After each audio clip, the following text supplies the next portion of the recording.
Hi, everybody, and welcome to the first edition of the Week Ahead Snapshots. My name is Andreas Haralambous. I'm a senior market research analyst at Bullwaves, and this is a small section outlining the key events coming up this week. And trust me, we have plenty. So, without further ado, let's get started. So, on the first slide of our presentation, we have oil once again. So, more specifically, oil's $100 round trip meeting the Fed later this week. So, last week we saw Brent touching the $100 per barrel level. Earlier today, we saw it retracing harshly after the United States has paused strikes on Iran and some sort of initiation of talks for the cessation of the conflict, or at least temporarily, has started with Omani delegation. So that's good news. Possibly, maybe we're going to get some sort of reopening of the Strait of Hormuz, which has came to a grinding halt yet again last week. So all of these come at the foothills of the FOMC's meeting, FOMC decision day, which is coming up on Wednesday, the most crucial event of the entire month. So we're going to have a breakdown in the next slide. So for the time being, this is the outline, $90 per barrel level in regards to crude. FOMC comes up on Wednesday, 9 o'clock. On Wednesday and Thursday, we have four of the seven, Max 7, Magnificent 7, releasing their earnings reports on the company level. There we have Microsoft, Meta, Apple, and Amazon releasing the earnings report, which is going to give us an update on the AI capex story and also the profit expectations. And on Thursday, we have Super Thursday as it deemed, as we get the Bank of England's interest rate decision alongside plethora of US data, economic data that are going to give us a little bit more information about what to expect from here onwards in regards to the US economy.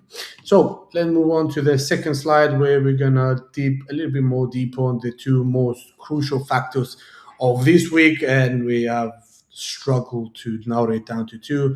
These are the two that we selected. So one is obviously oil, and we are talking about the two big swing factors, oil futures and what the Fed will do in regards to the rising inflationary pressures due to the energy outlook that comes up due to the fact of the war between the US and Iran. So let's zoom in a little bit. The United States has paused strikes last Friday on Iran, and Iran has said that it's going to hold off any sort of attacks in the foreseeable future if some conditions are met.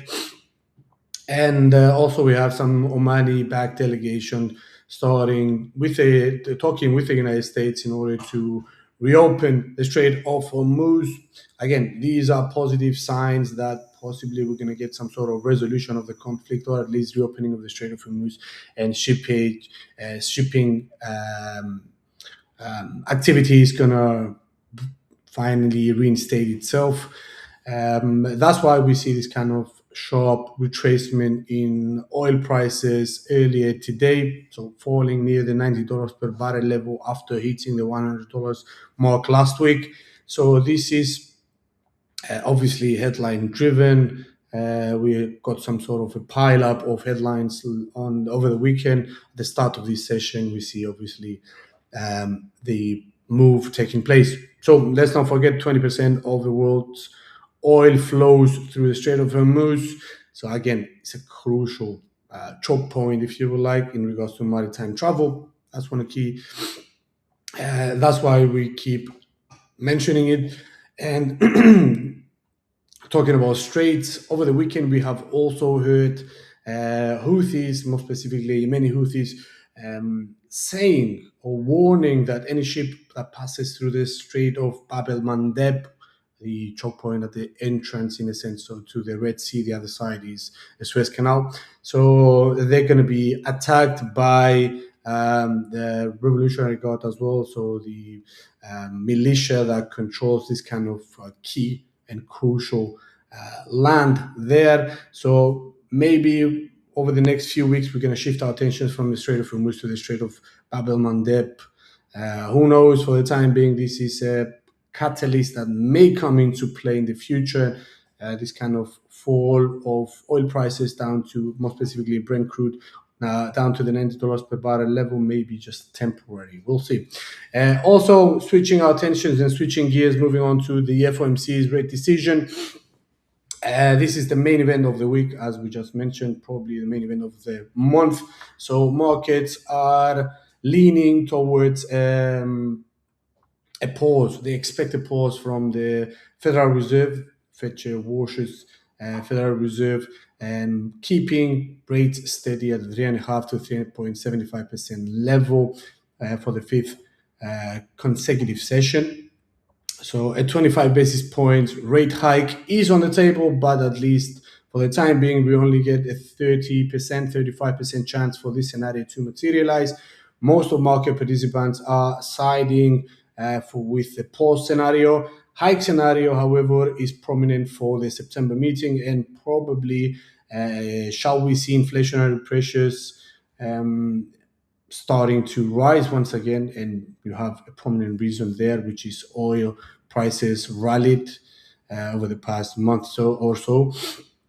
This kind of potential increase in inflationary pressure is going to push the Federal Reserve to possibly consider hiking at the September meeting. For the time being, that's not the case.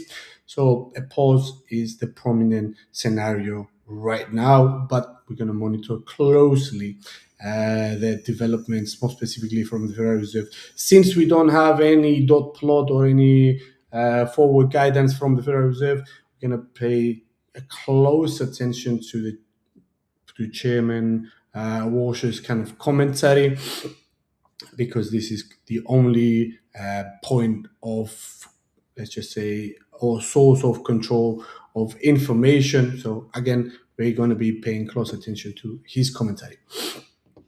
And moving on, we have a brief overview of what to expect this week apart from oil and the FOMC. So we have Microsoft and Meta reporting their earnings results on Wednesday. On Thursday, we have Apple and Amazon reporting their own. So this is the whole AI trade, capital expenditure kind of narrative, giving us new information, supremely important for the trajectory of US stock markets, both Nasdaq 100 and S&P 500, and not so much for the Dow. So we'll keep a close eye on that. Super Thursday, we have the Bank of England expected to stay on hold again. If the Federal Reserve stays put and the Bank of England stays put as well, we do expect to see the pound dollar, GBP, USD for the time being navigating closely around the $1.33 range. So we'll see whether that's going to be the case. And also Thursday, we have the GDP second quarter GDP print for the from the United States economy for 2026. And also a core PCE number, which is the Federal Reserve's February inflation number. Super important for the inflationary update kind of story. Lastly, Friday, let's not forget the Bank of Japan, which has been pushed to the sidelines after this kind of whole fiasco with oil and more specifically now the other key event, the FOMC. So Bank of Japan is going to have its own, it's going to hold its own interest rate decision early in the Asian session. A pause at the current level is also expected, but our attention will be on the yen, which has fallen to a 40-year low once again, as speculators keep extending their carry trades against this Asian currency. The fact that we see an extra hesitant, if you will, like Bank of Japan from hiking rates even further and restoring or normalizing their policy decisions keeps this kind of trade ongoing. So if we continue to see this kind of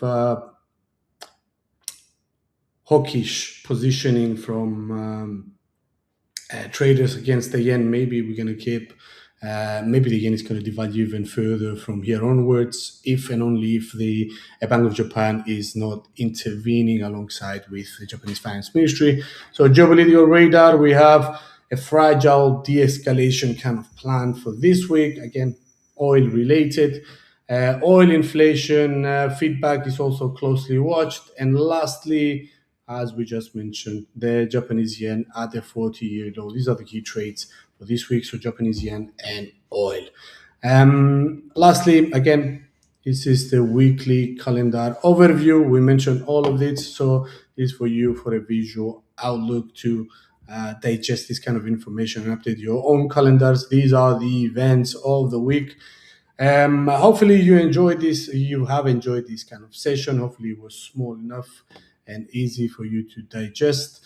This has been the end of today's session, guys. Thanks for watching, and hopefully we can catch you up on next week's week ahead snapshots updates. For the time being, take care. Bye bye.